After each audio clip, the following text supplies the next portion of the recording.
Bom, a gente, então, nesses encontros, né, que a gente está fazendo toda segunda, utilizando a mitologia para a gente expandir para a psicologia profunda, expandir para a nossa psicologia profunda, né? E a mitologia, segundo Hillman, é a psicologia da antiguidade, né?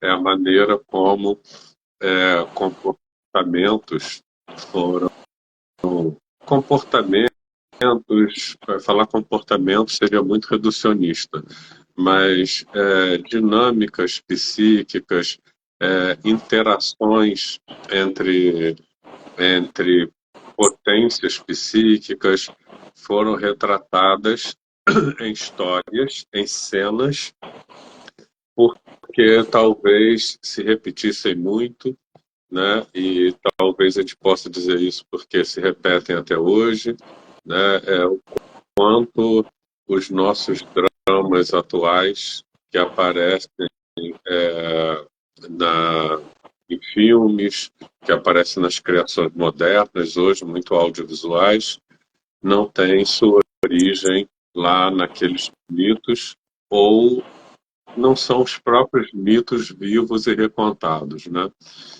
Então, a gente utiliza a mitologia dessa forma e me ocorre até também aqui um cuidado no olhar, porque vários mitos vão retratar condutas que são punidas por algum deus no final das contas, né? Alguma atitude que parece receber uma punição ou que tem um desfecho ruim. E com isso a gente pode correr o risco de confundir e dizer que a mitologia está dizendo o modo certo e o modo errado de agir, levar por alguma questão moralista. Você não pode agir assim, senão você vai acabar vivendo maus momentos, de alguma maneira, né? Você vai ser castigado por um Deus ou pelo inconsciente. E o que parece, na psicologia profunda, nós não temos o bom e o ruim. Nós não temos o moralismo, né? Nós temos uma psique que procura, que vive a sua integralidade, né? Nós temos o terreno da alma, que é em si selvagem, não é civilizado, né? A atitude civilizatória da consciência. Essa que procura moralizar e estabelecer o bom e o ruim, né? Então, num mito, algo pode vir à superfície e pode ser jogado nas profundezas e tá ok, é isso mesmo. É isso que é retratado. É retratado o que acontece, o movimento de uma dinâmica psíquica. Nós, algumas vezes, podemos estar na superfície e outras horas, digamos assim, né? Como o Hillman falou aqui, eu citei no outro encontro. Quem está caminhando inocente pelos campos verdejantes pode esperar que o chão se abra e talvez seja levado pelo Hades, né, ou para o Hades. E aí eu devo entender o mito como, opa, é melhor não ficar inocente, é melhor estar alerta. Não, não, não. O mito parece dizer que é para estar inocente nos campos verdejantes, porque é para o chão se abrir mesmo e é para a gente cair no Hades mesmo, é isso. É isso que é retratado o que acontece. Não é uma prescrição sobre comportamentos bonzinhos ou legais para que não haja consequências. Não. É o retrato dos movimentos psíquicos que trarão consequências e é isso mesmo, isso é o legal. É o que o mito traz, né? É o retrato dessas dinâmicas mesmo, né? Onde eu trato trágico aparece, né? E, e, e quando a gente menos espera, algo ocorre em nossa vida, do que a gente poderia chamar para o bem ou para o mal, e vai ser isso mesmo.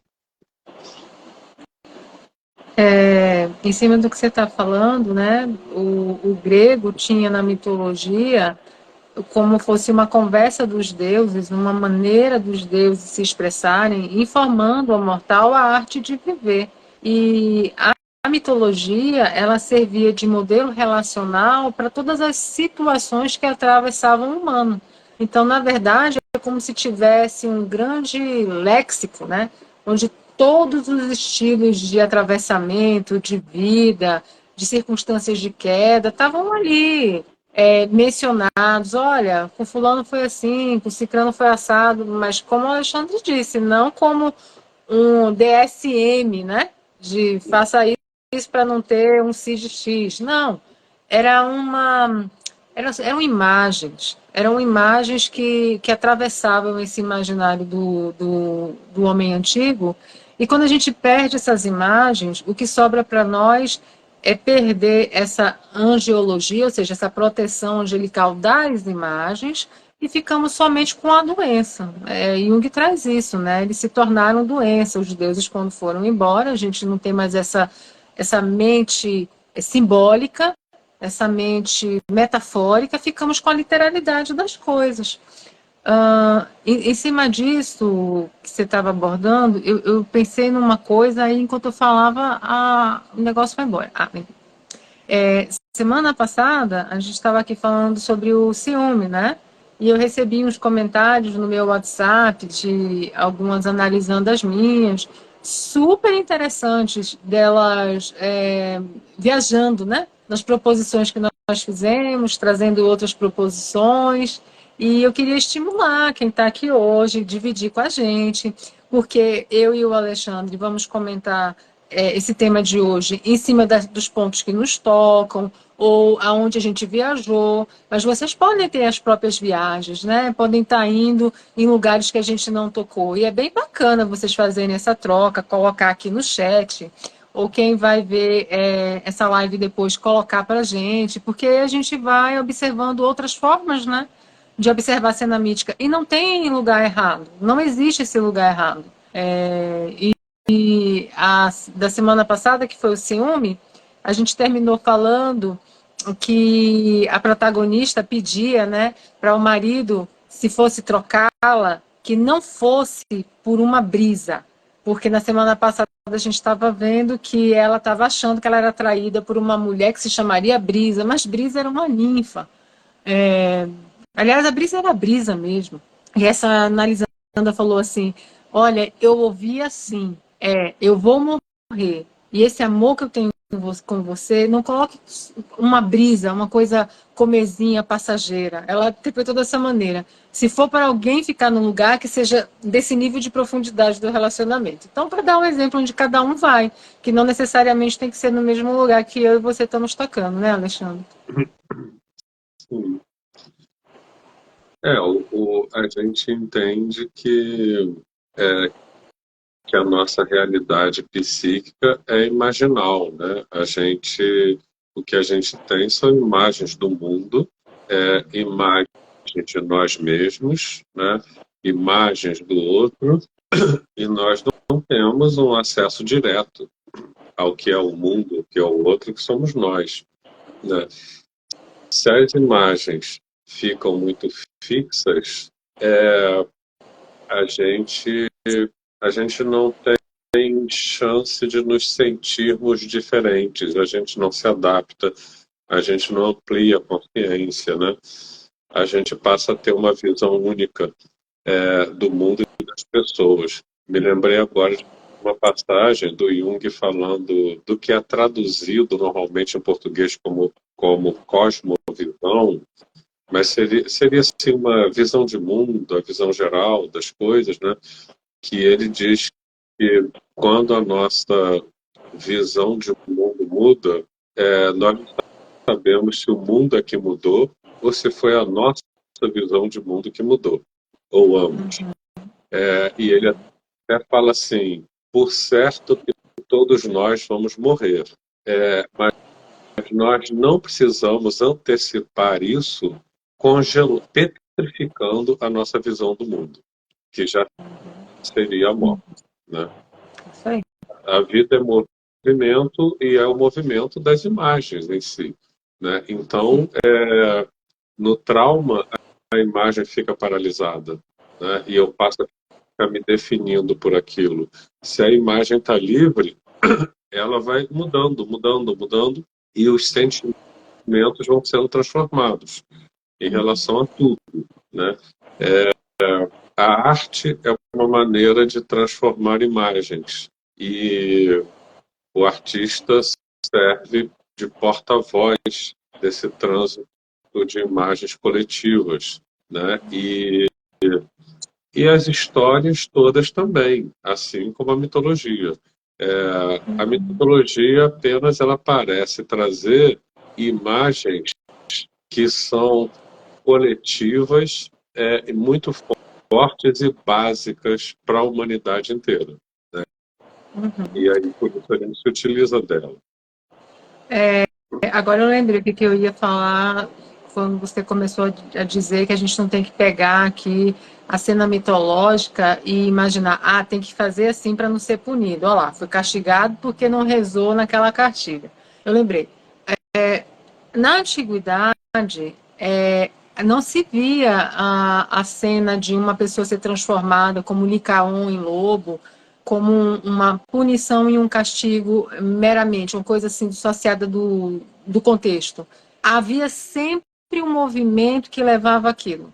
E esse movimento os gregos chamavam de híbris, quando a gente cometia o que eles chamavam de desmedida. E aí uma deusa se presentificava para trazer um equilíbrio, uma justeza quando a balança ficava desfavorável. Então não era um castigo, era um reequilíbrio das coisas. Essa deusa chamava Nêmesis. Então, se o indivíduo cometeu uma híbris, haveria essa ponderação.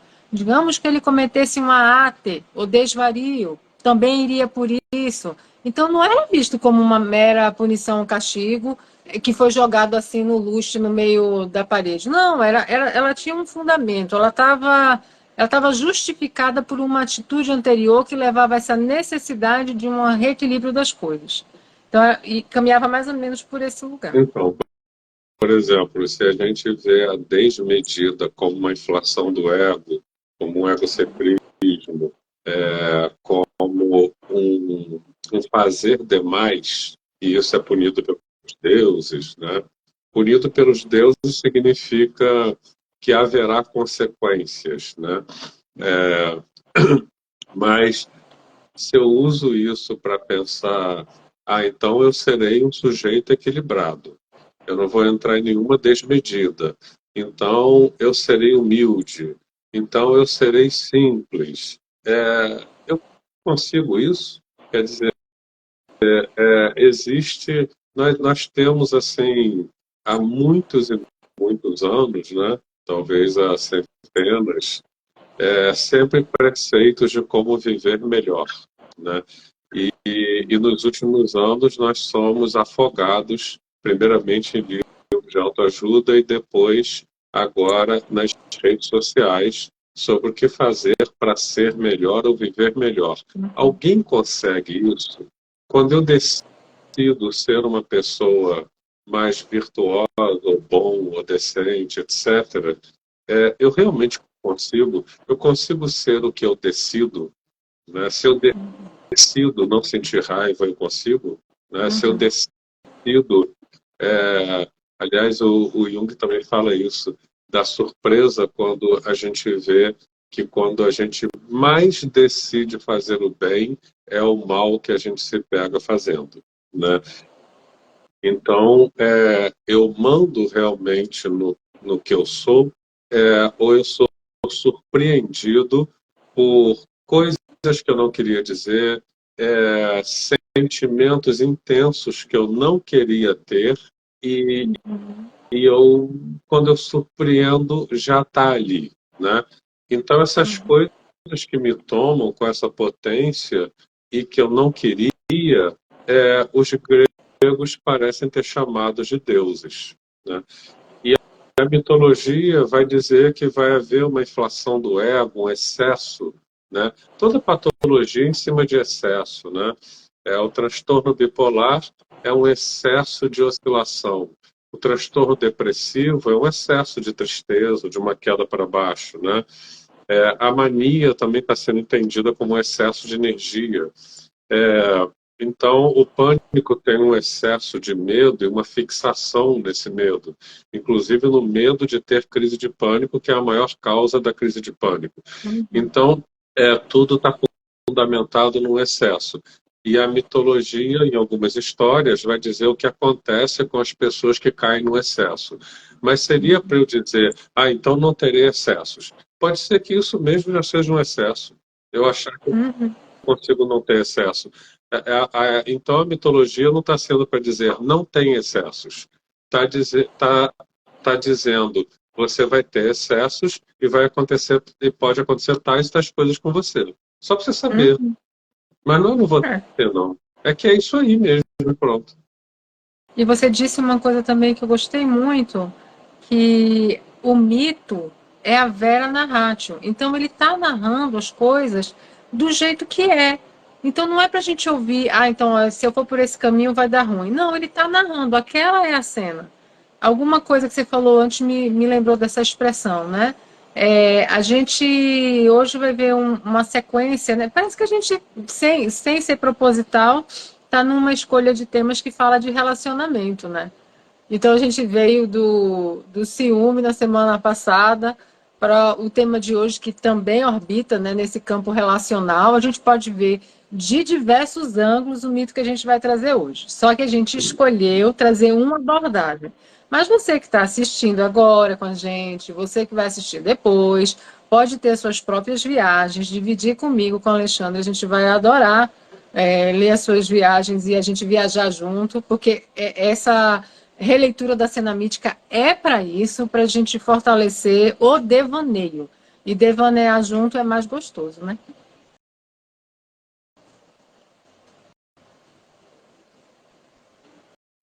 E aí? Você quer Conta começar? história. Oi? Conta história. Tá bom. Então, a gente vai falar hoje, gente, do mito de Hermafrodito e Salmacis. Hermafrodito era um rapaz muito bonito, que tinha feito 15 anos, ou seja, na flor da idade, e assim, ele era filho de um casal de deuses maravilhosos, né? Hermes, que sempre foi retratado com uma beleza muito marcante, e eu nem preciso falar nada de Afrodite, que quando a gente fala esse nome, ela já se apresenta. Eu tinha uma amiga que eu acho que era bem venusiana, e tinha uma Afrodite, uma Vênus de Milos maravilhosa, assim, aqui tatuada no braço, que vocês nunca me veem com uma blusa que não seja muito assim, gente, mas eu sou toda tatuada também. Só não tenho tatuagem de Afrodite.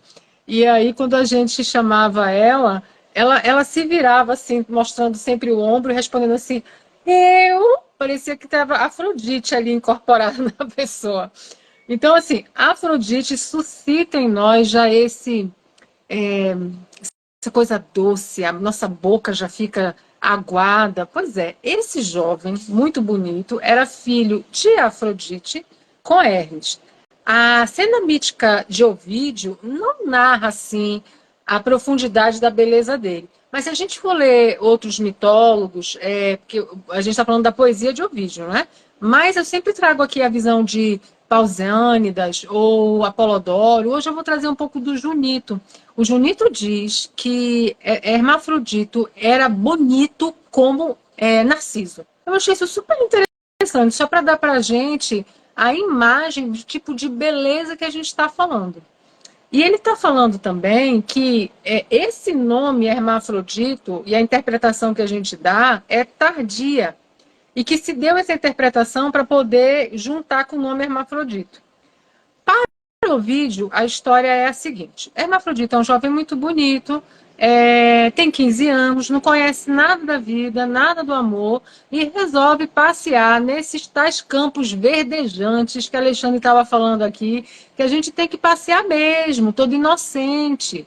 E a gente já sabe, de ouvir ali o rapto de Core, que a inocência parece constelar a violência. Parece que essas coisas andam meio que simbiotizadas, ou uma coisa atrai a outra. E ele estava lá, todo pleno, passeando nesses campos verdejantes, aonde estava uma ninfa, uma naiade. Naiade é uma ninfa das águas doces, né? De fontes doces. Tinha uma ninfa por ali, chamada Salmácia, e Salmácis era belíssima também. Era muito bonita e muito atenta a ela mesma. A ela está sempre assim exuberante. Ela não era muito afeta às artes de Diana nem de Artemis. O negócio dela era estar linda, com mantos assim transparentes, e observando se a forma dela era atraente. Acontece que quando ela vê Hermafrodito, ela fica enlouquecida de tesão. Ela olha e faz assim, gente, quero. Só que a gente está falando de um menino de 15 anos, então por mais que ela estivesse maravilhosa, ele não estava interessado nisso. Ele estava interessado, sei lá, nos Power Rangers, sei lá, que é que o menino de 15 anos está interessado. Quem tiver aí filho nessa idade, me conta aí no que está interessado. Ele não estava interessado nessa ninfa maravilhosa, com esses mantos assim, transparentes, mostrando a beleza e a exuberância.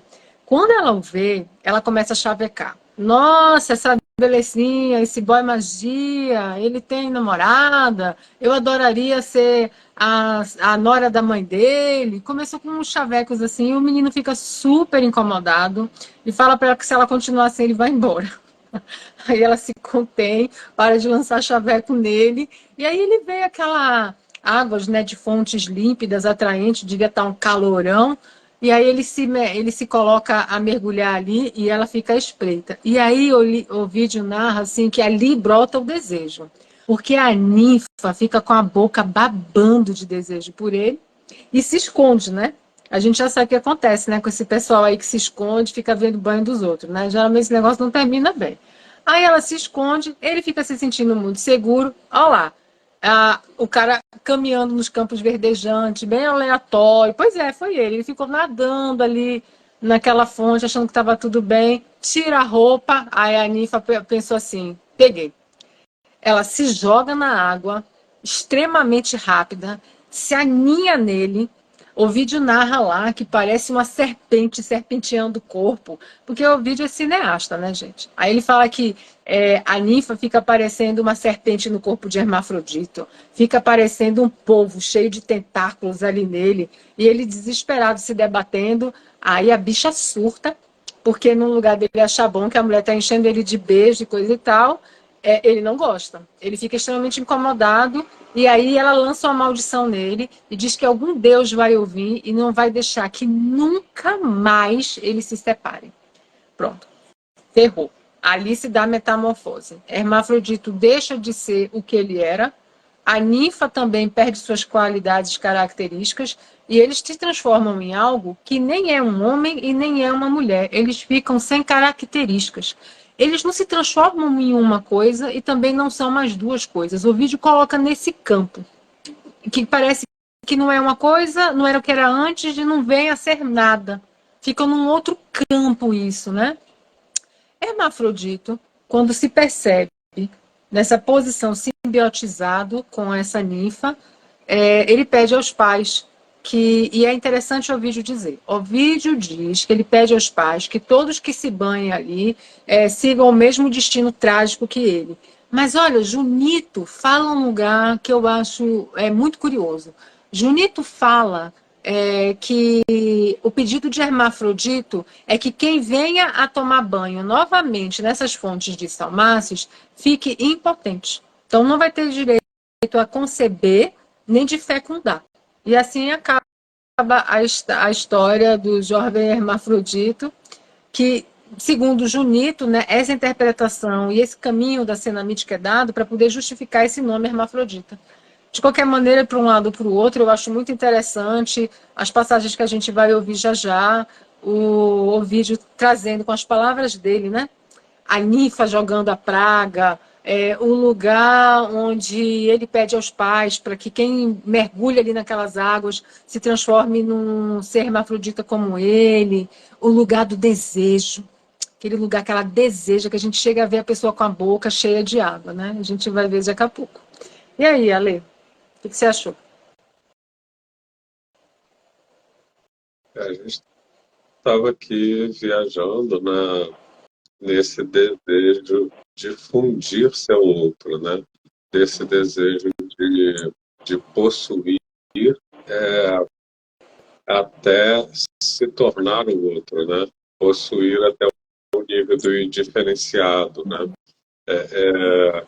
Quando uma pessoa, quando às vezes um casal, né, se a gente for levar para esse nível aqui mais literal, tenta se fundir ao outro, um ao outro, até que, nesse caso aqui, um está tentando se fundir ao outro à revelia do outro, né?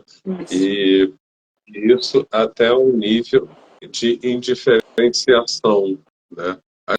Às vezes tem gente aqui, tem gente assim que quer se fundir ao outro para ganhar uma identidade, porque já se sente sem ela, né, na vida, né? E isso eu não estou falando só de relação de casal, né? A gente já vi em adolescente, numa pessoa querendo se fundir à amiga, e dizer isso mesmo, a pessoa dizer isso textualmente, eu quero ser um com fulano ou fulana, ter uma relação fusional mesmo, onde parece que esses dois não se somam, mas se perdem de alguma maneira, né? Um se perde no outro, mas se perde no sentido de um desfazimento, de construir alguma espécie de ser híbrido, amorfo e indiferenciado, né? Então, me traz isso. Me traz isso Eu, numa primeira leitura, assim, em algo, quando a sim, gente está no campo ainda muito literal, tá? ó, o vídeo, eu gosto de trazer a escuta das falas do poeta, porque a escolha das palavras não é aleatória. Então, quando o vídeo narra assim, ó, nem são dois, nenhuma forma dupla, nem se pode dizer que seja uma mulher ou que seja um jovem. Quando o vídeo traz isso, a gente observa a diferença de almas que se encontram, aquele pessoal que sente que vive relações, que encontra a alma gêmea. É um outro lugar, gente. É um campo de trazer fertilidade, as coisas se fecundam, sabe? As coisas não são simbióticas, elas se fecundam, elas se fertilizam. Nesta cena, quando a gente lê aqui o que o vídeo traz, com o que o Junito coloca, que é o campo da infertilidade, é um outro eixo. A gente está falando do negócio onde a gente se perde e não se acha. Eu não quero cair, sabe, ali, naquele lugar de dizer, ele mergulhou na água, a água é um inconsciente, blá, blá, blá. Porque aí a gente vai transformar isso numa alegoria. Eu prefiro ficar num campo imaginal que a gente percebe, sim, uma convocação aqui em Hermafrodito, ali aos 15 anos, né? Essa ninfa queria amar, mas ele não estava naquele momento aberto, não tinha chego a essa maturidade, né? Então, o que acontece ali? A cena é de estupro. Existe um estupro, aquela consciência não está preparada, não está nem aberta. Eu nem sei se a cena mítica traz aqui um outro momento onde tem um feminino nesse movimento que Salmacis faz com o hermafrodito, de extrema violência, né? Então, aqui o que a gente está narrando é diferente de fecundar, é simbiotizar. E se a gente sai do literal e a gente vai para alguma coisa mais do cenário psíquico, e para isso a gente despersonalizar um pouco, né, esses personagens, já que eles representam ou apresentam potências, né, e a gente mergulhar em direção a essas potências, então a gente teria, como num sonho, né, a gente teria algo que algo aqui que está sendo da ordem do feminino, né, dessa ninfa que se funde a um sujeito ali, né? Se eu botar o sujeito ali, de forma, é, de alguma forma que essa fusão produz uma perda da forma anterior. Eu posso encontrar isso em termos de vivência minha. Alguma vez eu tenho um registro disso, isso é familiar, alguma experiência onde eu me sinta meio fusionado a algum aspecto que vem do nada, algum aspecto, por exemplo, afetivo, algum aspecto emocional, algo de potência que aparece no meu campo afetivo, no meu campo emocional, que me sequestra, a ponto de eu me sentir perdendo a minha forma anterior ou a minha identidade, e eu não me reconheça no espelho, né? Eu não me reconheço no meu corpo, porque alguma coisa saiu de repente do nada, me tomou, alguma coisa aqui dentro, em mim, alguma coisa na minha experiência afetiva, como se fosse um ente, como se fosse uma assombração, ou uma estranha emoção ou sentimento, me tomou e me arrastou de um modo que eu digo, e eu não estou mais me reconhecendo. Parece que eu me fundi a alguma outra coisa, né? Eu já ouvi alguém me dizer isso. Eu estou aqui, mas eu não me reconheço nesse corpo. Eu pareço até que estou do lado de fora olhando isso aqui. Esse corpo não é meu mais. Alguma coisa aconteceu. Aí eu pergunto, mas o quê? O que que foi? Teve alguma coisa na sua vida e tal? Não sei, nada, eu não sei. Mas alguma coisa me tomou. E aí eu não sou mais eu. Eu, eu não sei quem eu sou. Eu não sou mais eu. E a pessoa está numa aflição e numa angústia com isso. Talvez até que esse novo corpo seja reabitado. Sim. Você que gosta de trazer cenas de filme, né? Enquanto você falava, quando você falou, não me reconheço, eu não sou mais eu, algo sombrio toma, né? Apaga a individualidade, apaga a subjetividade, não fecunda. Eu fiquei pensando naquela cena do Senhor dos Anéis. Como é que é o nome daquele rei que fica sentado numa cadeira definhando, extremamente envelhecido? Tem um rei, né, que acontece esse movimento. Pois é, Sim. quando você estava falando, me veio aquela imagem. E me veio um comentário de Sêneca num livro que eu adoro, eu recomendo para todo mundo, chama Das Relações Humanas. E nesse livro, Sêneca deixa instruções, né, sobre o sábio diante da morte, diante da amizade, diante do amor. E, se eu não me engano, são 4 ensinamentos, né? E o sábio diante da amizade, assim, Sêneca e Plutarco são hilários, né? Eu acho eles engraçados. Sêneca fala assim, que amigo é aquele que, quando nós estamos juntos a ele, algo se dá e andamos, caminhamos para as nossas potencialidades. Porque isso se junta e aflora em mim as potências que eu tenho. Já aquilo que, quando se junta a mim, me leva ao buraco, para isso eu não preciso de ninguém, eu vou sozinho. Então, Seneca coloca como um lugar que nos potencializa, um lugar que fecunda, um lugar que fertiliza, né? É exatamente o oposto do que acontece aqui na cena de Salmácis e Hermafrodito. E Hermafrodito fica personificando esse signo do que é impotente, que não fecunda e que não concebe. Spinoza fala que nós buscamos relações de potência. E eu lembrei de um deixar-se tomar por algo fecundo, que é a cena do filme Das Pontes de Madison, onde a personagem lá da Meryl Streep, que está apaixonada e vive aquela relação que dura 4 dias com o fotógrafo da National Geographic, né? Que é vivido pelo Clint Eastwood. E ela, na paixão, ela diz assim: eu me perdi completamente de mim e nunca me senti tão perto de mim assim antes. Então, nesse caso, parece estar havendo uma invasão dessa identidade, ela está sendo tomada por algo fecundo, por algo que ela recebe, aceita e há uma entrega.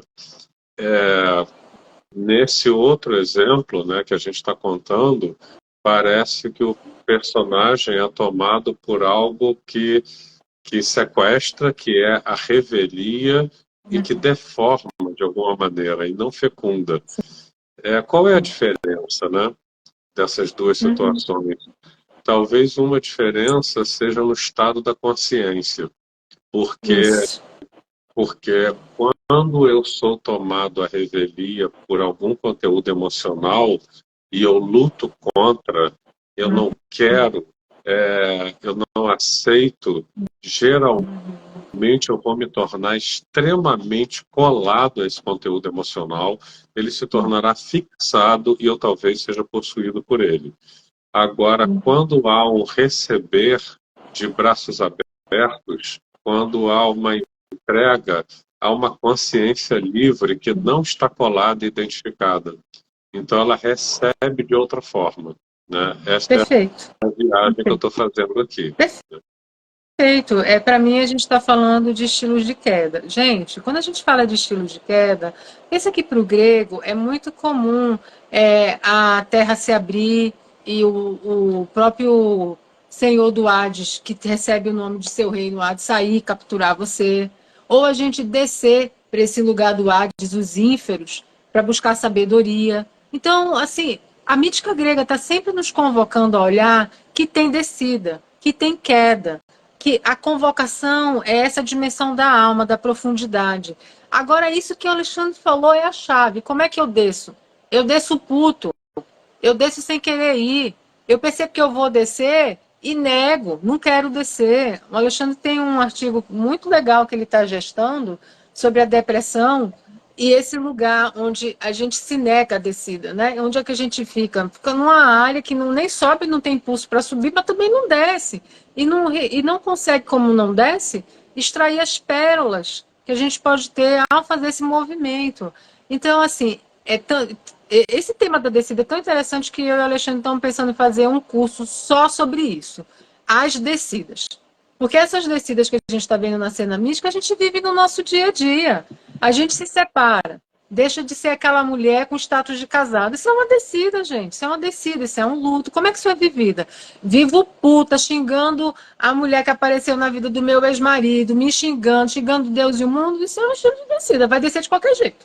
Mas a descida será amarga. Ou eu vou observar o que se dará a partir desse, por exemplo, desse divórcio. Ou aqueles relacionamentos que a gente está lá com o boy magia, tá tudo maravilhoso, de repente vive aquele relacionamento que você tem que.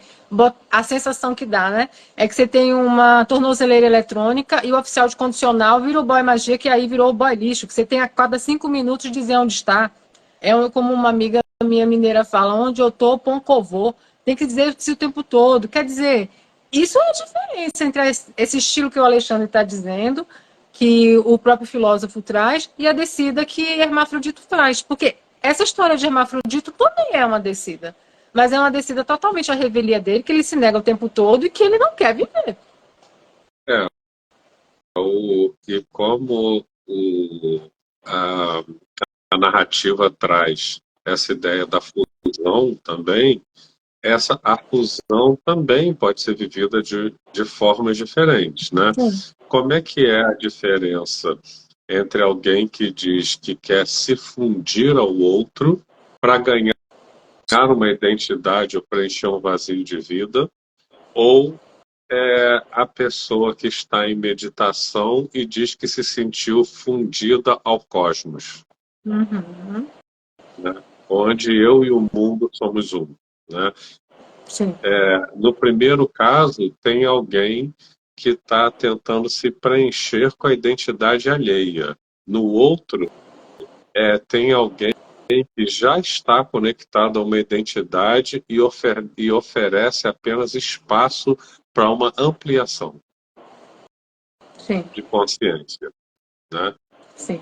E os dois podem falar em fusão. Da mesma Uhum, maneira que alguém pode se unir a uma outra pessoa para acrescer sua identidade, ou pode uhum, apenas querer preencher o seu vazio com a identidade do outro, o que é uhum. impossível e sempre vai pedir mais, mais, mais e mais, né? É. Eu queria saber muito como é que o pessoal que está ouvindo isso tá olhando esses atravessamentos. Pessoal, vocês que estão vendo a live, como é que isso está atravessando vocês? Como é que vocês estão sendo tocados por essas digressões, esses devaneios que o Alexandre está trazendo, né? Esse lugar que a gente desce e aí, ó, fica uma coisa indistinta, perde individualidade. Como é que vocês estão ouvindo isso? Como é que isso está tocando? Enquanto vocês vão aqui dividindo, se vocês quiserem, lógico, eu queria, Lê, trazer uma passagem que eu acho super interessante dentro desse mito, de como o Ovídio narra o desejo. Porque ele narra aqui o início do desejo, né? Salmácio ficou temerosa e disse: Deixo-te, estrangeiro, estes lugares livres. Ela está tentando enrolar ele, dizendo que está tudo bem, que ele pode tomar banho lá.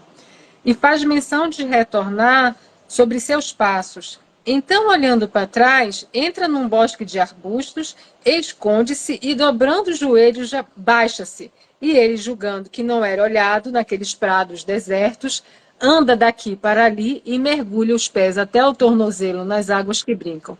Levado pela suave temperatura delas, logo despoja seu corpo jovem das belas roupas. Pronto, constelou a tragédia aí. Aí já era.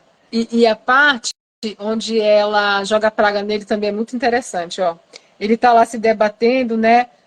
E ela com o corpo totalmente unida nele. Aí ela fala lá: Poderás lutar, desgraçado, mas não fugirás. Assim vós, deuses, ordeneis que não haja dia que de mim o afaste e a mim me afaste dele. Os deuses ouviram a súplica, pois confundidos os dois corpos, unem-se e assumem a aparência de um só. Essa outra passagem que o vídeo coloca, essa fusão dos dois também é muito interessante. Prende-o a ele que se debate e rouba-lhe beijos à força. Faz sobre ele deslizar as mãos, toca-lhe o peito constrangido e rodeiam o jovem, ora por um lado, ora por outro. É como se a gente estivesse vendo um serpentear, né? Por fim, enrola-se nele que resiste e lhe quer escapar, como a serpente que, suspensa e elevada às alturas pela águia real, lhe entrelaça as garras e a cabeça e com a cauda lhe enlaça as extensas asas. E aí ele continua, né? Como um polvo, ele fica narrando para a gente entender como ele estava totalmente envolvido pelo corpo de Salmaces. É um mito mais curtinho, né? Mas eu achei essas passagens muito E como, interessantes. e como alguém pode se sentir totalmente envolvido, enlaçado, até esmagado por uma relação e não conseguir sair dela, Sim. né? Mas o que está prendendo a pessoa é o outro e a relação, ou é o modo como eu vivo isso, né? Uhum. É o modo como a pessoa vive é que aprende, né?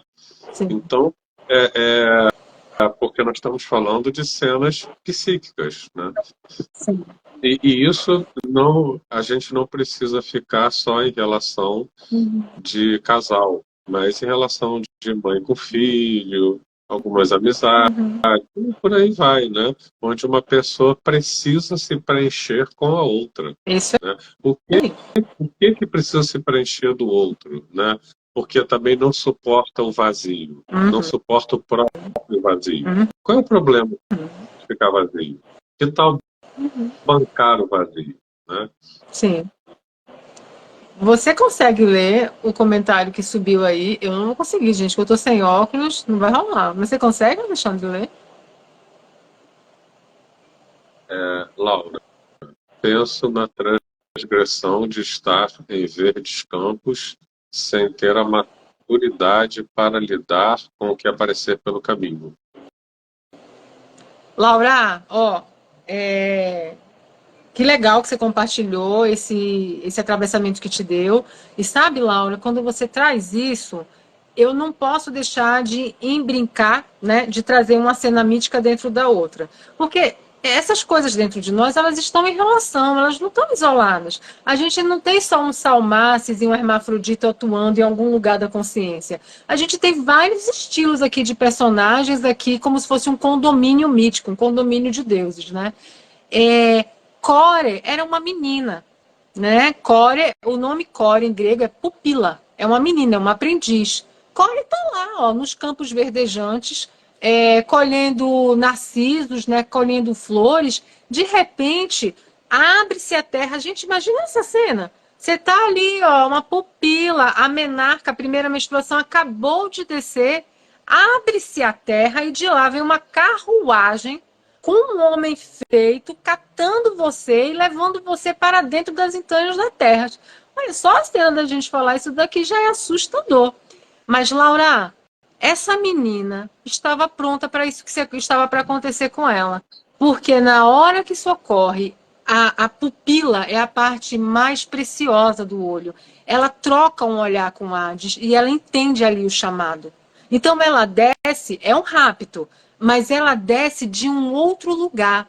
Tanto que esta que chamávamos Core, que desce como a menina, ela se fecunda nesta relação com o Hades, ela está aberta a isso de alguma maneira, e quando ela volta como uma senhora da destruição. Ela não volta mais como uma menina, ela volta como Perséfone.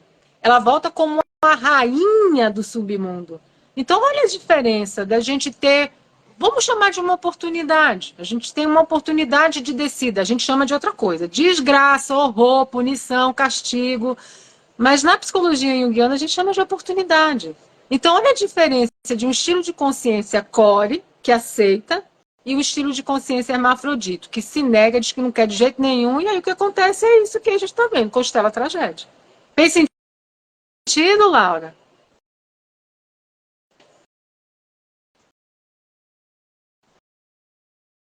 Alexandre, você vai ficar chateado agora, que eu meti um mito no outro, o povo nem entendeu o hermafrodito, lá vou eu, trago Core, chamo da Senhora da Destruição Perséfone, é para acabar, né? Eu tava me controlando, a responsabilidade é de Laura. Ela falou essas coisas aí e me veio a cena de Core. E a gente E está aí, Ale? pensando.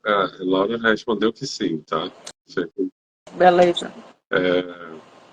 A gente, a gente vai pensando como potências psíquicas, como estados do ser, né? Como disse Antônio, que o ser tem inumeráveis estados e cada qual mais perigoso. Então, são estados do ser e que vão sendo narrados ali como se cada um deles fosse uma pessoa, um ente, em relação com o outro, né? E são modos de relação. É ruim ser raptado e sequestrado para as profundezas, é bom não ser, né? Será que será que algo é realmente ruim em nossas vidas, né? Até a gente poderia se perguntar, se a gente voltasse atrás, se tem pedaços da vida que a gente tiraria. Mas aí eu não seria essa pessoa que eu sou hoje. Eu não sei o que Sim. eu teria, não sei. Né? Uhum. Então, as coisas são ruins ou boas, ou depende do modo que elas são vividas. Porque é isso que a gente está falando aqui, que Maria deu outro exemplo dessa descida. Eu posso descer de várias maneiras. Eu vou dar um exemplo prático, da questão do pânico, do transtorno de pânico. As pessoas normalmente falam do pânico com medo da morte, medo de perder o controle, medo de enlouquecer. Mas tem uma pessoa que falou para mim assim, quando eu entro em pânico tem um barato. Eu caio no vazio, mas o vazio é bom, porque alguma coisa pode nascer dele. Uhum. E para muita gente o vazio é angustiante. Além de que É. não sei que estamos falando do mesmo vazio, né?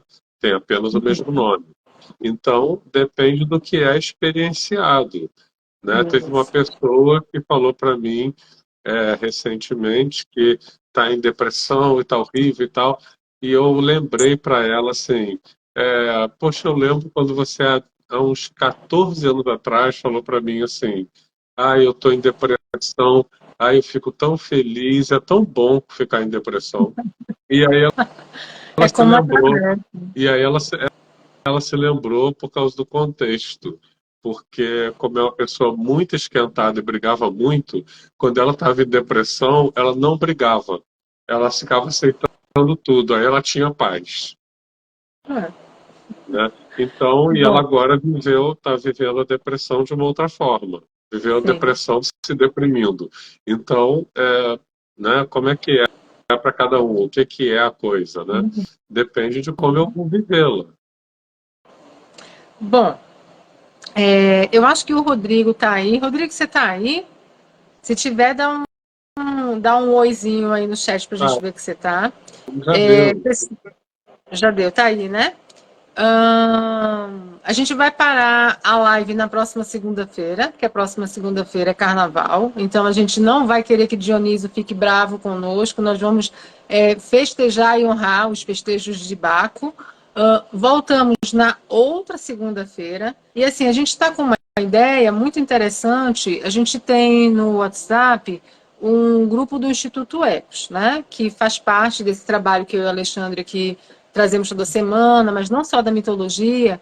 E a gente queria continuar essas conversas que vocês trazem aqui, essas digressões, para que vocês mesmos e a gente conseguisse continuar sonhando o mito, né? Como o Jung fala, sonhando o sonho.